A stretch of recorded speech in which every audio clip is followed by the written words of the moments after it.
ఆరు గ్యారంటీల్లో మీరు ఆరు గ్యారంటీల విషయానికి వద్దాం. ఒకటి ఫ్రీ బస్ ఇంప్లిమెంట్ చేశారు. ఒక నిమిషం అదొక్కటే చేశారు. ఇంకా అదొకటి కాదు. Gas cylinder 500 brother. మళ్ళీ మీరు కన్ఫ్యూజ్ పవర్ చార్జెస్ మళ్ళీ you are getting confused again and again. 6 గ్యారంటీల్లో మీరు చెప్పేది కేవలం ఒక దానిలో ఒక ఉపభాగం, ఇంకో దానిలో ఒక ఉపభాగం. ఇంకోటి చెప్తా, ఫ్రీ బస్సు లేడీకి, ఇంట్లో మగవాడికి డబుల్ ఛార్జ్, ఇంట్లో ఉండే పిల్లలకి 20. డబుల్ ఛార్జ్ ఎక్కడ తెలుసుకో బ్రదర్, నువ్వు బస్ ఎక్కడ మానేసి కారులో తిరుగుతున్నావు, నీకు తెలవట్లేదు. దసరా సంక్రాంతికి చార్జెస్ మీరు పెంచారు, disconnected from ground. Dasara Sankranti you are disconnected from double charge ఎట్లా, డబుల్ ఛార్జ్ ఎట్లా? నీకు లెక్కతో సహా చూపెడతా. గతంలో 200 ఉన్నది, ఇప్పుడు 400 అయింది. చెక్ చేసుకో. బీఆర్ఎస్ కాంగ్రెస్ కన్ఫ్యూజ్ అవ్వకు. You don't have to argue with me. You can go to people and check. మొత్తంగా అప్పటికి ఇప్పటికి ఛార్జీలు డబుల్ అయినాయి మగవాళ్ళకి. నెంబర్ 1. నెంబర్ 2, ఇంట్లో ఉండే పిల్లలకి 25% పెంచారు బస్ పాస్ ఛార్జీ. సో అప్పుడు ఫ్రీ బస్ ఎట్లా అవుతుంది? అది కుటుంబంలో 4 ఉంటే ఒకరికి ఫ్రీ చేసి ముగ్గురికి డబుల్ చేస్తే, లేదా ముగ్గురికి 30% పెంచితే అది మళ్ళీ సేమ్ కదా. కుడి చేత్తో ఇచ్చి ఎడం చేత్తో తీసుకోవడమే కదా. నెంబర్ 1. రెండవది, ఇక మిగతా స్కీమ్లు అసలు మీరు చెప్పింది ఏంటి, చేస్తున్నది ఏంటి? తులం బంగారం 100 రోజుల్లో ఇస్తా అన్నారు. మీరే కదా 2,500 ఇస్తా అన్నారు. 4,000 పెన్షన్ ఇస్తా అన్నారు. ఒక మంత్రి అయితే గావుగోగలు పెట్టాడు, డిసెంబర్ నుంచే వస్తుంది తీసుకో అని. తర్వాత రేవంత్ రెడ్డి గారు ఏం చెప్పారు? డిసెంబర్ 9 నాడు 6 గ్యారంటీలకు చట్టబద్ధత ఇస్తూ మొదటి క్యాబినెట్లోనే సంతకాలు పెడతా ఉన్నారు. ఇప్పుడు 50 క్యాబినెట్ సమావేశాలు అయినాయా? ఏడబోయింది చట్టబద్ధత. అన్ని ఇంప్లిమెంట్ చేయకుండానే సిచ్యువేషన్ ఉంది. 6 గ్యారంటీలు ఇంప్లిమెంట్ చేస్తే సరే, మీ అధికార ప్రతిపక్షాల మధ్యలో ఎగ్జాక్ట్లీ మై పాయింట్, ఇంకా మరింత అప్పులు పాలయ్యే అవకాశం ఉంది. మీరు టెంప్ట్ చేసి రుణమాఫీ చేస్తేనే ఈ సిచ్యువేషన్ ఉంది. టెంప్ట్ చేయడం అంటే ఆయన వాగ్దానం చేస్తే చేశాడు. టెంప్ట్ చేసేది ఏముంది అందులో? బుద్ధి జ్ఞానం ఉంటే టెంప్ట్ చేసి అనే మాట ఆయన ఎట్లా వాడతాడు నాకు అర్థం కాదు. మేము ఎందుకు చేస్తాము? మీరు అనండి 2 లక్షల రుణమాఫీ చేస్తానని చెప్పిన 2 లక్షల రుణమాఫీ చేస్తామని చెప్పిన సన్నాసి ఎవడు? రాహుల్ గాంధీ చెప్పాడు. Exactly, thank you. అట్లాగే 6 గ్యారంటీలు అమలు చేస్తాను, చట్టబద్ధత కల్పిస్తానని చెప్పిన సన్నాసి ఎవడు? మేము చెప్పామా? చెప్పిన సన్నాసి అమలు చేయాలి కదా. చేయకపోతే ప్రతిపక్షంగా మా బాధ్యత ఏంటి అడగాలి కదా, గల్లా పట్టుకుని అడగాలి కదా. ఇప్పుడు ప్రజలకు కూడా మేము చేసే అప్పీల్ అదే భరత్. మీరు 6 గ్యారంటీలు అమలు కావాలి అంటే ప్రభుత్వానికి గుణపాఠం చెప్పండి. లేకపోతే ప్రభుత్వం ఏమనుకుంటుంది, మేము ఏమీ చేయకపోయినా ప్రజలే మాకు ఓటేస్తున్నారు కాబట్టి ఈ చేయకపోవడమే కరెక్టు, ప్రజల్ని మళ్ళీ ఏదో రకంగా డైవర్షన్ గేమ్లతో నడిపించవచ్చు, డైవర్షన్తోనే టైంపాస్ చేస్తూ నేను 5 ఏళ్ళు నెట్టుకురావచ్చు అనుకుంటారు. ప్రజలకి నెలకు 2,500 రూపాయలు మహిళలకి రావాలి అంటే, 4,000 పెన్షన్ రావాలి అంటే, 6,000 వికలాంగులకు రావాలంటే, తులం బంగారం రావాలి అంటే, ఫ్రీ స్కూటీలు రావాలంటే బీఆర్ఎస్ని గెలిపించి కాంగ్రెస్ డిపాజిట్ జప్తు చేస్తేనే రేవంత్ రెడ్డికి బుద్ధి వస్తుంది, కాంగ్రెస్ పార్టీకి సిగ్గు వస్తుంది, లేకపోతే రాదు. అధికారంలో ఉన్న పార్టీని కాదని మిమ్మల్ని ఎందుకు గెలిపించాలి? ఎలక్షన్ ఇంకా 3 సంవత్సరాలు పవర్లో వాళ్ళు ఉంటారు. బీఆర్ఎస్ ఉంటే సేమ్ ఇప్పుడు మీ ప్రతిపక్ష నేతలు, మీ ప్రతిపక్ష ఎమ్మెల్యేలు, మీ పార్టీ ఎమ్మెల్యేలు చాలా మంది మొత్తుకుంటారు, మా నియోజకవర్గాల్లో రూపాయి కూడా లేదు అభివృద్ధి. మా ఎమ్మెల్యేలు ముత్తుకోవడం కామన్, కాంగ్రెస్ ఎమ్మెల్యేలు ముత్తుకోవడం అన్కామన్. ఎన్ఎం శ్రీనివాసరెడ్డి గారు చెప్తున్నారు, పెళ్లిళ్ళు పేరెంటాలు తప్ప, కాంగ్రెస్ ఎమ్మెల్యే ఆయన, పెళ్లిళ్ళు పేరెంటాలు తప్ప దేనికి పోవడానికి మాకు డబ్బులు లేవని చెప్తున్నాడు. ఇంకో ఎల్లారెడ్డి ఎమ్మెల్యే అయితే ప్రపంచ బ్యాంక్ ఉత్తరం రాసుకున్నాడు, రేవంత్ రెడ్డి డబ్బులు ఇవ్వట్లేదు నాకు 100 కోట్లు ఇవ్వండి అని. నిన్నగాక మన కంటోన్మెంట్లో ఇట్లాగే అడ్డగోలు వాగ్దానాలు ఇచ్చారు, రూపాయి ఇవ్వలేదు ఇప్పటికక్కడ.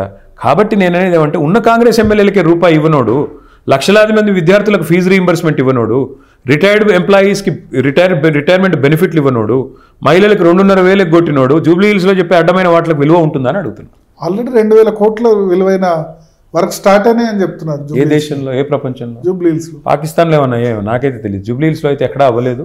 అదే చెప్తున్నా మీకు మళ్ళీ రేవంత్ రెడ్డి మాయ మాటలకి మోసపోయే వాళ్ళు ఇప్పుడు తెలంగాణలో ఎవరూ లేరు. రేవంత్ రెడ్డి కంటోన్మెంట్లో ఇట్లాగే కాకమ్మ కబుర్లు చెప్పాడు, అక్కడ రూపాయి పని జరగట్లేదు. ఎలక్షన్లకు 2 ఏళ్ల ముందు చెప్పిన మాటలన్నీ గుర్తు చేసుకోండి. అందుకే నేను స్క్రీన్లు పెట్టి మరీ చేస్తున్నాను. ఎందుకు? మీడియా చూపెట్టట్లేదు. మీడియా పాపం డైవర్షన్. మీడియా అనగానే మీరు కంగారు పడాల్సిన అవసరం లేదు. మీడియా అంటే గత 2 ఏళ్ళుగా రేవంత్ రెడ్డి గారి మాయలో ఉండిపోయిన మీడియా ఏదైతుందో, ఒక సెక్షన్ ఆఫ్ మీడియా ఎట్లా తయారయ్యారంటే, ఆయన తుమ్మినా, దగ్గినా, కాళేశ్వరం అన్న, ఫార్ములా ఈ అన్న, ఇంకా ప్రపంచంలో ఇంకో సబ్జెక్ట్ లేదంటే అదే పట్టుకుంటున్నారు. అందుకే ప్రజలకి ఏదైతే మతిమరుపు ఉందని రేవంత్ రెడ్డి భ్రమిస్తున్నాడో, ప్రజలు మర్చిపోలేదు నువ్వు మాట్లాడిన మాటలు, నువ్వు ఇచ్చిన వాగ్దానాలు అని చెప్పడానికే ఇవాళ LED స్క్రీన్లు పెట్టి మేము ప్రచారం చేస్తున్నాం. ప్రజలు చూస్తున్నారు హైడ్రా పేరిట జరిగిన అరాచకాలు, రేవంత్ రెడ్డి వాగ్దానాలు, అడ్డగోలు హామీలు, ఇవన్నీ కూడా ప్రజలకు చెప్పి మేము ఓటు అడుగుతున్నాం. 2 ఏళ్లలో వీళ్ళు ఏం చేస్తున్నారు, 10 ఏళ్లలో మేము ఏం చేసామో ప్రజెంటేషన్ ఇచ్చాము. నేను అడుగుతున్నా భరత్, 10 ఏళ్లలో జూబ్లీ హిల్స్కి 5,328 కోట్లతో మేము అభివృద్ధి చేసామని నేను డీటెయిల్గా ప్రోగ్రెస్ 5,328 కోట్లు. ఓకే. నేను రేవంత్ రెడ్డిని సవాల్ చేశా. ఏంటంటే నువ్వు 2 నెలల్లో ఏం మేజర్గా చేశావు? చేసిన 5,300 కోట్ల మేజర్. రిపోర్ట్ మొత్తం సబ్మిట్ చేశా, మీ రిపోర్టర్ వచ్చాడు, ప్రజలు చూశారు. మళ్ళొకసారి అంత జూబ్లీహిల్స్ టిమ్స్ హాస్పిటల్ అసలు హైదరాబాద్లో గచ్చిబౌలి కాదమ్మా, టిమ్స్ మొత్తం 4 ఉన్నాయి. మొత్తం హైదరాబాద్లో 4 టిమ్స్ పెట్టాం. అందులో ఒకటి వెంగళరావు నగర్ డివిజన్లో జూబ్లీహిల్స్లో ఉంది. 900 కోట్లు దానికోసం. 1000 పడకల ఆసుపత్రి యూసుఫ్గూడలో, బోరబండాలో, రెహమత్ నగర్లో, షేక్పేట్లో ఉండే పేదవాళ్ళ కోసం 1000 పడకల ఆసుపత్రి మీకోసం కట్టింది కేసీఆర్ ప్రభుత్వం. ఇవాళ 95% పని పూర్తయింది. 5% పని పూర్తి చేయడానికి 2 ఏళ్ళు టైంపాస్ చేస్తున్నాడు రేవంత్ రెడ్డి. దానికి 900 కోట్లు ఖర్చు చేసింది మేము. మెట్రో 8.2 కిలోమీటర్ల మెట్రో జూబ్లీహిల్స్ నియోజకవర్గంలో పూర్తి చేసింది మా ప్రభుత్వం. దానికి దాదాపుగా 1500 కోట్ల పైచిలకు రూపాయలు ఖర్చు పెట్టింది మా ప్రభుత్వం. బస్తీ దవాఖానాలు మొత్తం నగరంలో 350 బస్తీ దవాఖానాలు పెడితే 13 బస్తీ దవాఖానాలు జూబ్లీహిల్స్ నియోజకవర్గంలో పెట్టింది మా ప్రభుత్వం. వాటర్ సప్లై కోసమే దాదాపుగా 400 కోట్ల రూపాయలు ఖర్చు పెట్టింది కేసీఆర్ గారి ప్రభుత్వం జస్ట్ జూబ్లీహిల్స్ నియోజకవర్గంలో. ఎలక్ట్రిసిటీ మేము రాకముందు జనరేటర్లు, ఇన్వర్టర్లు కేసీఆర్ ప్రభుత్వం రాకముందు దానికోసం ఒక 500 కోట్లు. ఈ లెక్కన మొత్తం ప్రగతి నివేదిక జూబ్లీహిల్స్ నియోజకవర్గంది 5,328 కోట్లు. ఒక్క హైదరాబాద్ మహానగరంలో 1,00,000 డబుల్ బెడ్రూమ్ ఇళ్ళు, దానికైన ఖర్చు 10,000 కోట్లు. అందులో జూబ్లీహిల్స్ నియోజకవర్గానికి 3,600 ఇళ్ళు కేటాయించుకున్నాం, దానికైన ఖర్చు మొత్తం 150 కోట్లు. ఈ రకంగా ఓవరాల్గా మొత్తం 5,328 కోట్ల లెక్క నేను ప్రగతి నివేదిక రూపంలో సమర్పించాను. నేను రేవంత్ రెడ్డి గారిని సవాల్ చేస్తున్నా, నువ్వు పెట్టు 2 ఏళ్లలో జూబ్లీహిల్స్లో నీ ప్రభుత్వం ఎంత ఖర్చు చేసింది, ఎన్ని డబ్బులు శాంక్షన్ చేసింది, మొత్తం పెట్టి ఓటాడు. అది చెప్పే దమ్ము లేదు. క్యాండిడేట్ విషయంలో మీరు చేస్తుంది నవీన్ యాదవ్ విషయంలో ఒక బీసీని పట్టుకొని చిల్లర రౌడీ ఇట్లా మాట్లాడడం కరెక్టా? రౌడీ షీటర్ అని చెప్పి వాళ్ళ తండ్రి గారు రౌడీ షీటర్. తండ్రి గారు నవీన్ యాదవ్ కాదు కదా రౌడీ షీటర్. ఆయన ఎవరన్నారు మరి? మేము ఎవరన్నాం అసలు? మేము అన్నది ఏంటి? బైండ్ ఓవర్ అయింది ఎవరు? మన కాంగ్రెస్ ప్రభుత్వం ఎవరిని బైండ్ ఓవర్ చేసింది? ఎవరిని చేసింది? చిన్న శిష్యులు. మరి ఆయన ఎవరు? నవీన్ యాదవ్ తండ్రే కదా. ఆయన తమ్ముడు నవీన్ యాదవ్ గారి తమ్ముడు గూండా రౌడీ అని చెప్పి నేను చెప్పడం కాదు, అక్కడ ఉండే హిజ్డాలు చెప్తున్నారు. వాళ్ళని కూడా బెదిరించి డబ్బులు వసూలు చేస్తే కేసులు పెట్టారు. మేము చెప్పింది అదే కదా, ఉన్నదే చెప్పాం కదా. కాంగ్రెస్ ప్రభుత్వం పెట్టిన కేసులు మేము పెట్టలే. కేసులు ఇవి రాజశేఖర రెడ్డి గారు చెప్పారు. ఇలాంటి వ్యక్తిని, ఇలాంటి గూండాను అసెంబ్లీలో చెప్పాడు ఆయన, గూండాలు రౌడీలని. నేను ఒక్కటే అడుగుతున్నా బ్రదర్, 10 ఏళ్లలో హైదరాబాద్ ఎంత ప్రశాంతంగా ఉంది? ఎన్నడన్నా పారిశ్రామికవేత్తల తలకి తుపాకులు పెట్టిన ఉదంతాలు మీరు విన్నారా? ఎన్నడన్నా ఇట్లాంటి దుర్మార్గం చూశారా? ఇవాళ గెలవకముందే బెదిరిస్తున్నాడు అభ్యర్థి, ఎవరు ఇంటికి పోరు. మరి ఆయన గుండా రౌడీ అనుకుని ఇంకేమంటారండి? నాకు అర్థం కాదు. గుండా మాటలు ఆయన మీద సింపతి ఎక్కువ ఉన్నట్టుంది. ఏం సింపతి?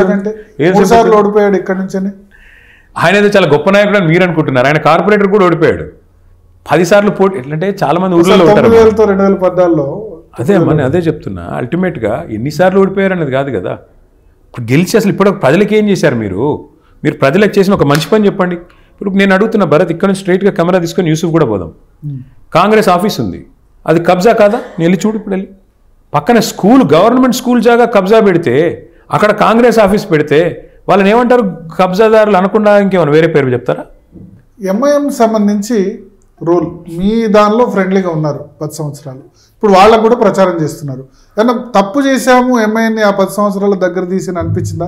సొంతంగా బిల్డప్ చేసి ఉంటే. ఎందుకంటే మీకు 2016 జిహెచ్ఎంసీలో చాలా ఓట్లు పడ్డాయి. ఎంఐఎంది చాలా దయనీయమైన పరిస్థితి భరత్. ఎంత దయనీయం అంటే కాంగ్రెస్ వాళ్ళు హుంకరిస్తున్నారు. ఇమ్రాన్ ప్రతాప్ గడి, ఆయన రాజ్యసభ ఎంపీ, కాంగ్రెస్ యొక్క మైనారిటీ మోర్చా అధ్యక్షుడు. ఆయన చెప్తున్నాడు బీహార్లో ఇల్లు తిరిగి మా కోసం ఓటు అడుగుతున్నారు, ఇక్కడ బీహార్లోనేమో మాకు వ్యతిరేకంగా ప్రచారం చేస్తున్నారని తృణీకార భావంతో హేళనగా తీసి పాడేస్తున్నాడు. పచ్చి పులుసులో కళ్ళెమాకు తీసేసినట్టు. షబ్బీర్ అలీ ఇక్కడ క్యాబినెట్ ర్యాంక్లో ఉన్న అడ్వైజర్. ఎంఐఎం అనేది బీజేపీ బి టీం అని కుండబద్దలు కొడుతున్నాడు. ఎంత దయనీయమైన పరిస్థితి కాకపోతే, ఎంత దయనీయమైన పరిస్థితి కాకపోతే కాంగ్రెస్ వాళ్ళు అట్లా పచ్చి పులుసులో కళ్ళెమాకు తీసి పారేసినట్టు పారేస్తుంటే వాళ్ళ కోసం ఓటు అడిగే పరిస్థితి రావడం అంటే ఎంత దయనీయమైన పరిస్థితి. ఆయన సమాధానం చెప్పుకోవాలి. నాకేంది ఒకటి. రెండోది, ఎలక్షన్ ముందు ఇదే అసదుద్దీన్ గారు రేవంత్ రెడ్డిని పట్టుకొని ఆర్ఎస్ఎస్ అన్నా, ఆర్ఎస్ఎస్ మనిషి అయినా అని ఆయన అన్నాడు. అక్బరుద్దీన్ గారు ఆర్ఎస్ఎస్ టిల్లు అన్నాడు. ఇవాళ వాళ్ళు చెప్పుకోవాలి ఆర్ఎస్ఎస్ అన్నా ఏం మారాడు, మరి మీరెందుకు ఆయనతో అంటగాగుతున్నారు? ఆర్ఎస్ఎస్ మనిషి అని చెప్పిందే మీరు, అందరికి ప్రచారం చేసింది మీరు, ఎందుకు అంటగాగుతున్నారు? వాళ్ళు చెప్పుకోవాలి. నాకే అక్బరుద్దీన్ అన్నాడు, రావు అయినా రెడ్డి అయినా ఎవరైనా మాతో ఉండాల్సిందే. సరే, వాళ్ళు ఆర్ఎస్ఎస్ అన్న అనేది కూడా ఆయనే కదా. ముందు ఆయనకి సమాధానం చెప్పమనండి. ఆర్ఎస్ఎస్ అన్నతో ఎందుకు కలిసి పనిచేస్తున్నారు చెప్పమనండి, చూద్దాం. ఆర్ఎస్ఎస్ మనిషితో ఎంఐఎం ఎందుకు కలిసి పనిచేస్తుందో ముందు వాళ్ళని సమాధానం చెప్పండి. ముస్లింల మీద ఇంపాక్ట్ చూపించదా ఎంఐఎం వీళ్ళ క్యాంపెయిన్ చేయడం? 14 నాడు మీ భ్రమలన్నీ పటాపంచలు అవుతాయి. ఎంఐఎం భ్రమలు పటాపంచలు అవుతాయి, కాంగ్రెస్ భ్రమలు కూడా పటాపంచలు అవుతాయి. అంటే ఎంఐఎం మీద ఫోర్స్ ఉందా, ఒత్తిడి ఉందా అంటారా? నేను ఒకటే అడుగుతున్నా భరత్, నేను ఇన్సల్ట్ చేస్తున్నా, నువ్వు నా శత్రువుతో పనిచేస్తున్నావు అని చెప్తున్నా, అయినా వచ్చి నువ్వు నా కోసం ఓట్లు అడుగుతున్నావు అంటే నీ పరిస్థితి ఏంటి? ఎంత దయనీయమైన పరిస్థితి. కానీ ఎంఐఎం చేతిలో గవర్నమెంట్ ఉందని వాళ్ళు చెప్పుకుంటున్నారు. ఏ గవర్నమెంట్? ఏ దేశంలో గవర్నమెంట్? కాంగ్రెస్ గవర్నమెంట్. నాకేం తెలుసు, వాళ్ళని అడగండి. ఇప్పుడు నేనేమంటా బ్రదర్, గుర్తుపెట్టుకో, అల్టిమేట్గా ఎంఐఎం అనే పార్టీ ఇవాళ ఒక దయనీయమైన పరిస్థితులు ఉందని నేను అంట. కాంగ్రెస్ వాళ్ళు చీకొడుతుంటే ఇంకా వాళ్ళతో అంటగాగుతున్నారంటే వాళ్ళ పరిస్థితి అంత దారుణంగా ఎందుకు మారిందో they should answer, not me. Sir ఒకటి ఇప్పుడు బీఆర్ఎస్ బీజేపీ ఈ రెండు ఒకటే అని ఎస్టాబ్లిష్ చేసే ప్రయత్నం రేవంత్ రెడ్డి ప్రతి దానిలో చేస్తున్నారు. అందులో భాగంగా కాళేశ్వరము, సిబిఐ కేసు ఇవన్నీ కూడా చెప్తున్నారు. సిబిఐ సంబంధించి సరే వాళ్ళ మీద ఉన్నాయి, కానీ సిబిఐ అంటే నార్మల్గా మీరు అన్నట్టు ప్రతిపక్ష నేతల మీద కేసు పెడితేనే పరుగులెత్తి రావాలి. కాళేశ్వరం విషయంలో 2 నెలల స్పెసిఫిక్గా చెప్పండి, 2 నెలలైనా ఎఫ్ఐఆర్ ఎందుకు దాఖలు చేయలేదు? గవర్నర్ సంబంధించి మీ ప్రాసిక్యూషన్ సంబంధించి 2 నెలలు అయింది, దానికి ఎందుకు అనుమతి ఇవ్వట్లేదు? గతంలో అనుమతి ఇచ్చారు గవర్నర్, మళ్ళీ ఇప్పుడు ఎందుకు ఇవ్వట్లేదు? ఏదన్నా ఇద్దరి మధ్య అండర్స్టాండింగ్ ఉందా? రేవంత్ రెడ్డి గారి అజ్ఞాన ప్రదర్శనకు ఇది నిదర్శనం. ఎట్లా అంటారా, గవర్నర్ గారి దగ్గర ఫార్ములా ఈ కేసు విషయంలో ప్రాసిక్యూషన్కి ప్రభుత్వం అనుమతి కోరింది, గవర్నర్ గారు ఎప్పుడో ఇచ్చారు. ఒకసారి ప్రాసిక్యూషన్కి అనుమతి కోరిన తర్వాత మళ్ళీ ఛార్జ్ షీట్